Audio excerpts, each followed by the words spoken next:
paz, povo de Deus, seja bem-vindo a mais uma aula aqui no canal Sua Graça Oficial. Esta é a lição 4, 23 de abril de 2023 e o tema é ídolos na família. Temos nessa lição duas histórias distintas que relatam a convivência com a idolatria dentro de casa. No primeiro caso temos Raquel, a mulher de Jacó, que sabia que o seu marido servia ao Deus de seus pais e que ele era poderoso, invisível, e não precisava de ídolos, de sua imagem. Entretanto, Raquel achava-se insegura quanto ao seu futuro, sentindo-se injustiçada pelo seu pai, que não lhe deu nenhuma herança, nem a ela, nem tampouco a sua irmã Leia. Resolveu furtar então as pequenas estatuetas ou ídolos de seu pai, que eram os pequenos deuses dentro da casa de Labão. O segundo caso é o de Mica, um efraíta, um eframita, que viveu no tempo dos juízes em Israel e que, unindo-se aos danitas, fabricou ídolos e construiu um santuário para eles em casa. Nesta lição, veremos as consequências da idolatria dentro de casa, dentro de uma casa. Como nação santa e sacerdote real, sobretudo dentro de nossos lares, temos a missão de resistirmos firmes às ciladas do diabo. Os modelos atuais de idolatria, vemos muitos por aí. Então, Paulo dá um conselho, quando ele escreve a sua carta aos Efésios, capítulo 6, versículo 11. Revista-se de toda a armadura de Deus.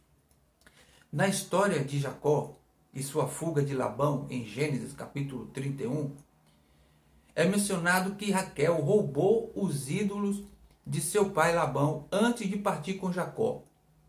Quando Labão perseguiu Jacó e o alcançou, ele procurou seus ídolos nas tendas de Jacó. Lia e suas servas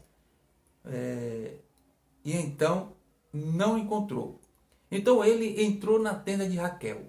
Raquel havia escondido os ídolos na sela de um camelo e estava sentada em cima deles. Labão vasculhou toda a tenda, mas não encontrou ídolo nenhum. A razão exata pela qual Raquel roubou os ídolos de seu pai não é clara na Bíblia. Algumas interpretações sugerem que ela pode ter feito isso como uma forma de vingança contra seu pai por sua injustiça em relação a ela e a sua irmã Lia, ou como uma forma de garantir a herança da família.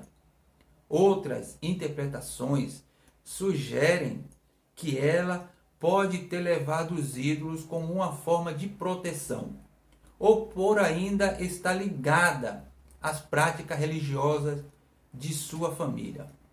No entanto, essas são apenas especulações e a verdadeira motivação de Raquel não é revelada na Bíblia. Esse é um ponto que precisamos deixar bem claro. A motivação correta ela não foi revelada por completa na Escritura. Labão era um homem idólatra e possuía pequenos deuses em sua casa para os quais ele orava e pelos quais acreditava ser ajudado. Esses ídolos eram chamados de terafins e eram fabricados de madeira, pedra ou barro. Suas imagens eram veneradas e adoradas como amuletos para proteção familiar e pessoal. Por que Raquel mentiu sobre os ídolos? Essa é uma questão que muitos se perguntam. Bom, quando Labão confrontou Jacó sobre o roubo dos ídolos e procurou-os na tenda de Jacó, Lia e suas servas, Raquel escondeu os ídolos na sela de um camelo e sentou-se em cima deles, certo? Quando Labão entrou em sua tenda e procurou os ídolos, Raquel mentiu para ele, dizendo que não poderia se levantar porque estava menstruada, conforme Gênesis capítulo 31, versículo 35 revela. É provável que Raquel tenha mentido para proteger a si mesma e a Jacó de qualquer retaliação ou punição por parte de Labão pelo roubo dos ídolos. Além disso, ela pode ter querido manter os ídolos consigo por razões pessoais que não são revelados na Bíblia. E aqui entra uma pergunta. O que é monoteísmo? Já que estamos falando aqui de ídolos, né, de Deus. Monoteísmo é a crença na existência de um único Deus. É o oposto do politeísmo, que é a crença em múltiplos deuses.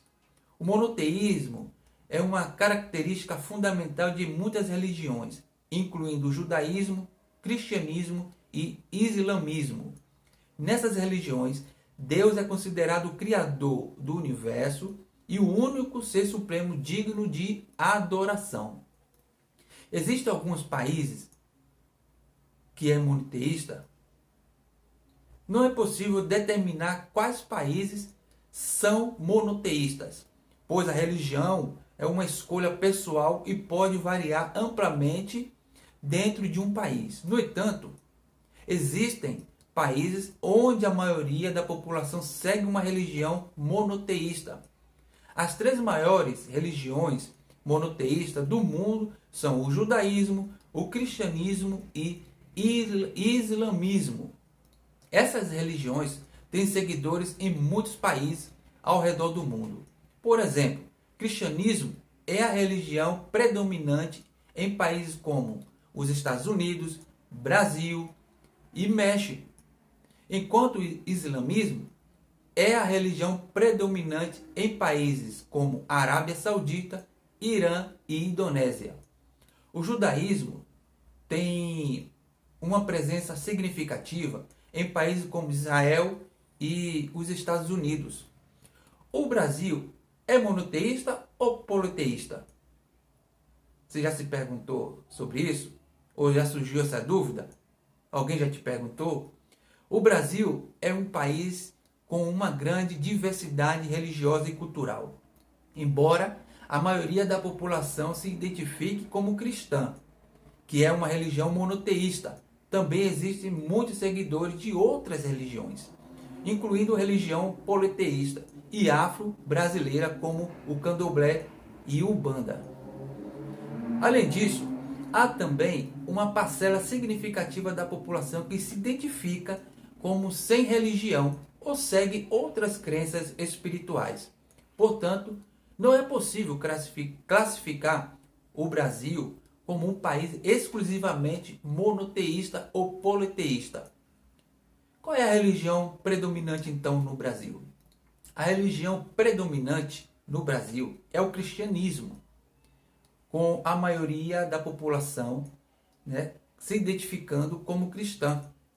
Dentre os cristãos, a maioria se declara católica, representando cerca de 50% da população brasileira. No entanto, o número de evangélicos também tem crescido significativamente nas últimas décadas e atualmente representa cerca de 31% da população. Mas aí surge um outro personagem além de Raquel, que é Mica. Quem era Mica na Bíblia? Mica é um personagem mencionado no livro de Juízes, na Bíblia, né?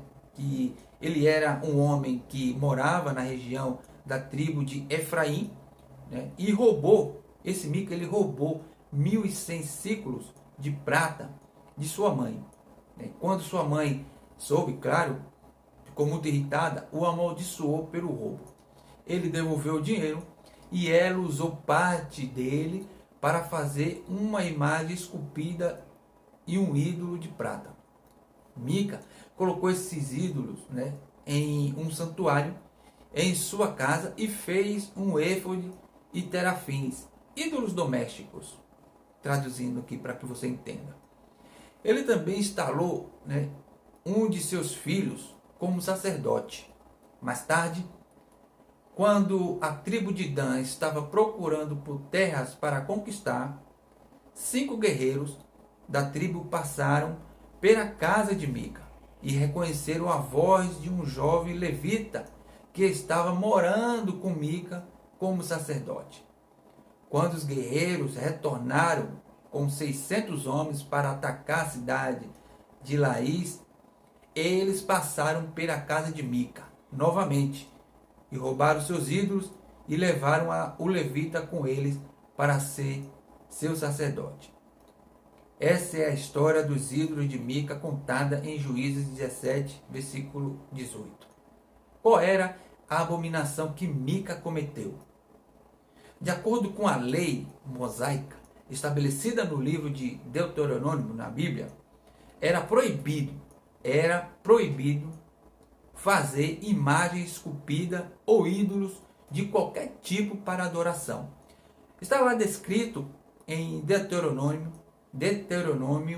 capítulo 5, versículo 8. Mica violou essa lei ao fazer uma imagem esculpida e um ídolo de prata e colocá-los em um santuário em sua casa para adoração. Além disso, ele fez um éfode e terafins, ídolos domésticos, e instalou um de seus filhos como sacerdote, o que também era contrário às leis estabelecidas por Deus para o sacerdócio. Números capítulo 3, versículo 10. Essas ações poderiam ser consideradas abominação aos olhos de Deus, de acordo com a lei mosaica. Você entendeu? A proibição, ela segue de gerações em gerações. E aqui nos leva ao tópico 3, que fala sobre a idolatria dentro dos lares.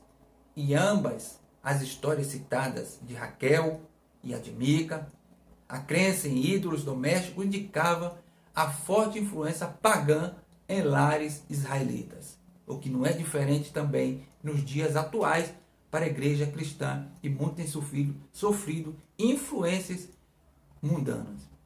A partir desses dois casos bíblicos, somos convidados a refletir a respeito da idolatria hoje. Vemos situações atuais que se confundem com o antes. Os ídolos domésticos dos tempos atuais, a idolatria dentro dos lares, é um assunto que tem sido discutido por muitos nas escolas bíblicas dominicais, em culto de ensino. É preciso estar atentos, precisamos estar atentos aos perigos da idolatria moderna dentro dos lares. A idolatria pode se mostrar de maneira sutil e quase imperceptível no cotidiano das famílias. Em linhas gerais, o ídolo é tudo aquilo que assume o lugar de importância na vida das pessoas, de modo a receber lealdade e honra acima de Deus. Precisamos combater os ídolos domésticos dos tempos atuais, assim como qualquer influência pagã em nossos lares. Então, eu sei que essa aula é um pouco curta, mas o suficiente para que você entenda. E aqui quero concluir esse raciocínio com você. A conclusão desta aula é a seguinte: precisamos investir na família, criando barreiras espirituais e morais no seio dos lares para salvar nossos filhos e prepará-los para uma vida cristã sadia que glorifique a Deus. Por isso, os ídolos da atualidade precisam ser retirados do nosso meio para que não venham roubar o lugar de Deus em nossas vidas. Espero que você tenha entendido a mensagem e o perigo que é ter ídolos no lugar de Deus. Que Deus te abençoe em Cristo Jesus e que você possa assim ter a consciência de que qualquer coisa que é colocado no lugar de Deus e que tem mais importância do que Deus é um ídolo. Que Deus te abençoe e até a próxima aula em Cristo Jesus.